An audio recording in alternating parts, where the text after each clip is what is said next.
Just give me your overall thoughts on the game. Yeah, just defensively better. They were going to play close to best and run the reverses that we talked about all week. And unfortunately, they hit us on a reverse and they hit us on some inside verticals, which we didn't defend well. And that's how they got to 20 points. They should have had 6 points in the game. Offensively, we ran the ball, not great, but we ran it better than we ran on them a year ago. And we had tons of opportunities downfield. We had a great game plan. We had chances to push the ball over their heads. We either didn't catch it, we didn't throw it straight, or we just didn't see them, or we didn't protect it. And then when we did, we made big plays. There's so many times we had guys behind them and we didn't cash it, and that's what we had to do. But the key is we get behind against a team you can't get behind. We got to play better coming out. We can't give up to 70. If it's 6-0 at half, it's a completely different game. They're going to play close to best. We're going to try to play it a little more close to best and give our kids a chance. We got more balls on the perimeter to our skill guys, to the Sam Martins and the Huddies and the Rose. Murph couldn't play because of his shoulder, but we're going to continue to try to get our best players opportunities, which our offensive staff did a great job of doing. We ran Gus in there. We got a little bit of our tailback running game, not a ton, but we had 180 yards a year ago. I know we had a lot more than that. So it was there to win a close game. I didn't think we were going to come here and blow them out. I thought we were going to win a 7-3, 2-point game. It was there. They out-execute us, and they won the game.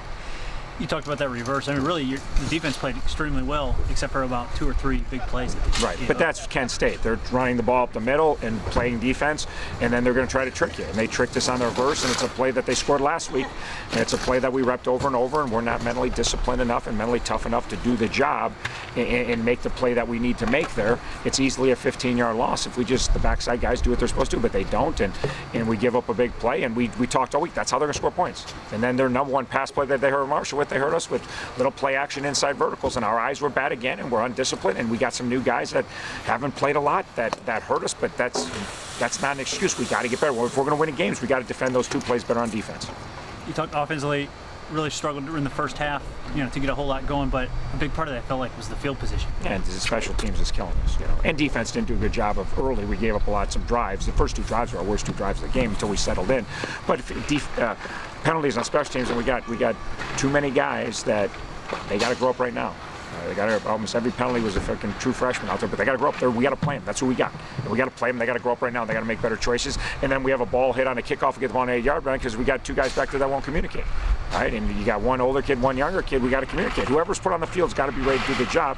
And that obviously hurt us all day on both sides of the ball because our defense had a lot of short fields. Seems like we're talking about this a lot. I mean, the amount of games that Miami's in just can't get over that hump to get a couple of these victories. Yeah, because we don't execute because you're our team. It's not. Today was not mentally. We were in it the whole time. We believed we were going to win the game until the last stupid interception.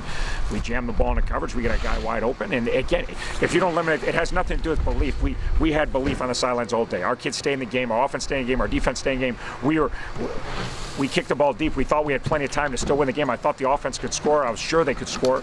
And we had the drive down there. We got 4 plays. We're 3rd down. We got an easy throw to roll for a first down. We throw an interception. And again, we'll keep losing. It's not a belief thing. It's not getting over the hump. It's executing and making a play. And that's as simple as it. And we got to get past that. It's just, we got this cloud over us and we don't know how to win. We know how to win. We got to execute and make the play. If we make the play to roll there, we got a great chance to win that game. What do you know about OU? Very solid. Obviously, Solich has been there for a long time. Their program's at a completely different level from an understanding, execution. Everyone knows what to do. They're very, very solid on defense. They won 14-12 today. They do a very good job running the ball and throwing the ball offensively. But again, they manage the game great. Frank Solich is one of the best coaches in the country. He manages a game. He plays to his strengths. He plays field position. All the things that we're not good at. So we'll have another great challenge. But there's no reason we can't go down to OU and put ourselves in position to win a game when we got to make the plays to do it. And we took a giant step this week. And again, every Miami fan can start emailing me right now. I'm good with that. But our approach this week was phenomenal. Our kids did, and we hung. The reason we almost got in the big game because our kids hung in there and came here to win a game. And if we keep that approach and we keep getting better, we got to keep coaching these kids. Our kids got to keep taking coaching. We got to keep pushing forward to become a better team. Miami fans could get frustrated, but talking to you every day, you feel, the positive. Yeah, I didn't feel this. The negative was last week. All right, first week was okay. Second week, okay, there were some positives defensively. We were up against Scott. Third week, we played, obviously, a very good football game against Cincinnati, who's played good football since then. Last week, we didn't take a step forward. That's what made me so sick. And you could tell anybody that watched my post-game interview was not me last week because I was sick of how our team played and our approach wasn't good. All right, and we went back to the drawing board, say, listen, we know how to do this. You guys know how to do this. We're going to approach it. We're going to be positive. And there's some guys with some bruised egos because a lot of guys got lit up last week against Western Kentucky, and we got through Monday and got them Tuesday ready to go. We had a great week of preparation. We knew what Ken was going to do. We had good plans. We were executing the plans, but we didn't execute enough. And again, yeah, we got some young guys. Yeah, we got some inexperienced guys because we got older guys that are making mistakes that have never played before too. But we're going to keep pushing forward to next week. We don't make those mistakes so we can win a football game. In the week we don't do it, we're going to win a game. We can win a game next week against OU because we're going to be a huge underdog again. I got it, but there's no reason we can't be in the game, win the game. We got to keep learning the lessons the hard way. We're going to keep fighting.